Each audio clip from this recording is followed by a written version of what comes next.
Welcome to English Story Hub. Learn English through fun stories. Improve vocabulary, listening, and speaking skills. Like, subscribe, and keep learning with us. The Invisible Man. Chapter 2. Mr. Teddy Henfrey's First Impressions. At 4 o'clock, when it was fairly dark and Mrs. Hall was screwing up her courage to go in and ask her visitor if he would take some tea, Teddy Henfrey, the clock jobber, came into the bar. "My sakes, Mrs. Hall," said he, "but this is terrible weather for thin boots." The snow outside was falling faster. Mrs. Hall agreed, and then noticed he had his bag with him.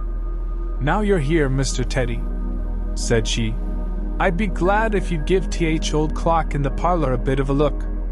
'Tis going, and it strikes well and hearty. But the hour hand won't do nothing but point at 6. And leading the way, she went across to the parlor door and rapped and entered.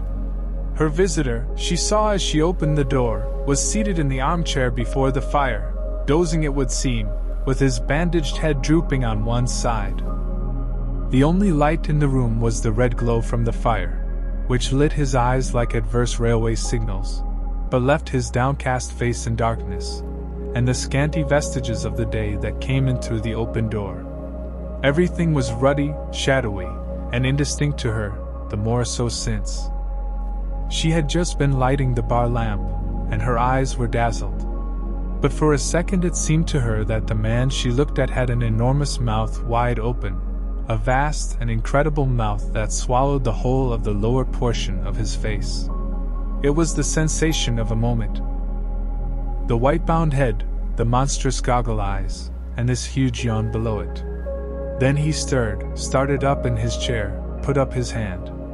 She opened the door wide, so that the room was lighter, and she saw him more clearly, with the muffler held up to his face just as she had seen him hold the serviette before. The shadows, she fancied, had tricked her. "Would you mind, sir, this man a coming to look at the clock, sir?" she said, recovering from the momentary shock. "Look at the clock?" he said, staring round in a drowsy manner, and speaking over his hand, and then, getting more fully awake. "Certainly." Mrs. Hall went away to get a lamp, and he rose and stretched himself. Then came the light, and Mr. Teddy Henfrey, entering, was confronted by this bandaged person.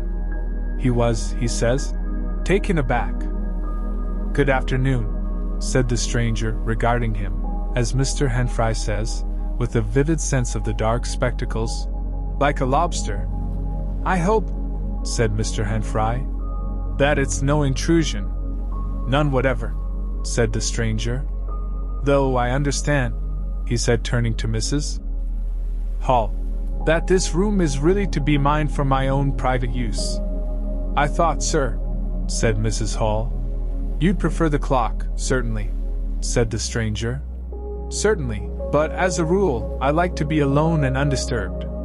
But I'm really glad to have the clock seen too," he said, seeing a certain hesitation in Mr. Henfrey's manner.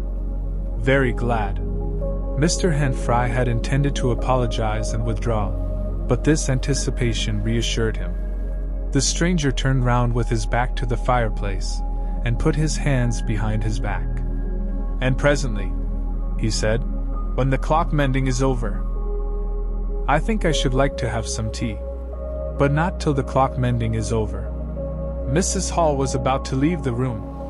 She made no conversational advances this time, because she did not want to be snubbed in front of Mr. Henfrey, when her visitor asked her if she had made any arrangements about his boxes at Bramblehurst.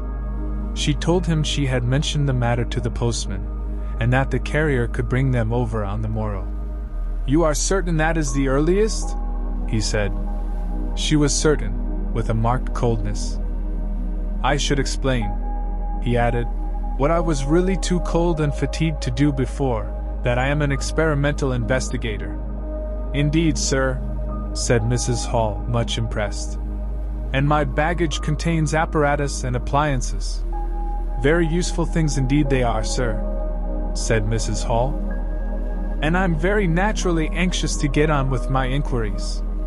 Of course, sir. My reason for coming to Iping," he proceeded, with a certain deliberation of manner, "was a desire for solitude.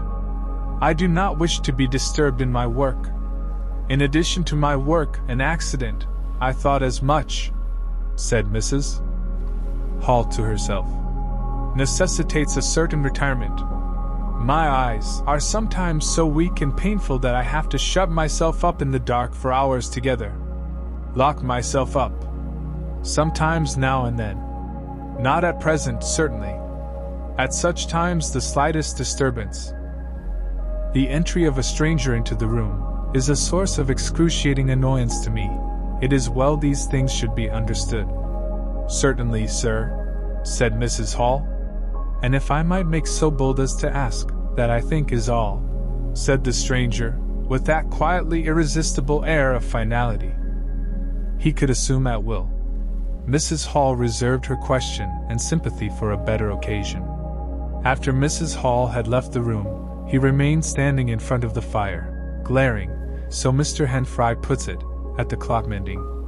Mr. Henfrey not only took off the hands of the clock and the face, but extracted the works, and he tried to work in as slow and quiet and unassuming a manner as possible. He worked with the lamp close to him, and the green shade threw a brilliant light upon his hands, and upon the frame and wheels, and left the rest of the room shadowy. When he looked up, colored patches swam in his eyes. Being constitutionally of a curious nature, he had removed the works, a quite unnecessary proceeding, with the idea of delaying his departure and perhaps falling into conversation with the stranger. But the stranger stood there, perfectly silent and still. So still, it got on Henfrey's nerves. He felt alone in the room and looked up, and there, gray and dim, was the bandaged head and huge blue lenses staring fixedly, with a mist of green spots drifting in front of them. It was so uncanny to Henfrey that for a minute they remained staring blankly at one another. Then Henfrey looked down again. Very uncomfortable position. One would like to say something. Should he remark that the weather was very cold for the time of year? He looked up as if to take aim with that introductory shot. "The weather," he began. "Why don't you finish and go?" said the rigid figure, evidently in a state of painfully suppressed rage. "All you've got to do is to fix the hour hand on its axle. You're simply humbugging." "Certainly, sir, 1 minute more. I overlooked." And Mr. Henfrey finished and went. But he went feeling excessively annoyed.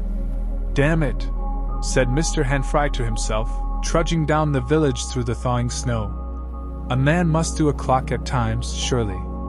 And again, "Can a man look at you, ugly?" And yet again, "Seemingly not. If the police was wanting you, you couldn't be more wrapped and bandaged." At Gleason's corner he saw Hall, who had recently married the stranger's hostess at the Coach and Horses, and who now drove the Iping conveyance, when occasional people required it, to Sidderbridge Junction, coming towards him on his return from that place. Hall had evidently been stopping a bit at Sidderbridge, to judge by his driving. "How do, Teddy?" he said, passing. "You got a rum on up home," said Teddy. Hall very sociably pulled up. "What's that?" he asked. "Rum-looking customer stopping at the Coach and Horses," said Teddy. "My sakes!" And he proceeded to give Hall a vivid description of his grotesque guest. "Looks a bit like a disguise, don't it? I'd like to see a man's face if I had him stopping in my place," said Henfrey. "But women are that trustful where strangers are concerned.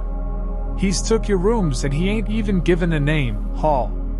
"You don't say so," said Hall, who was a man of sluggish apprehension. "Yes," said Teddy. "By the week.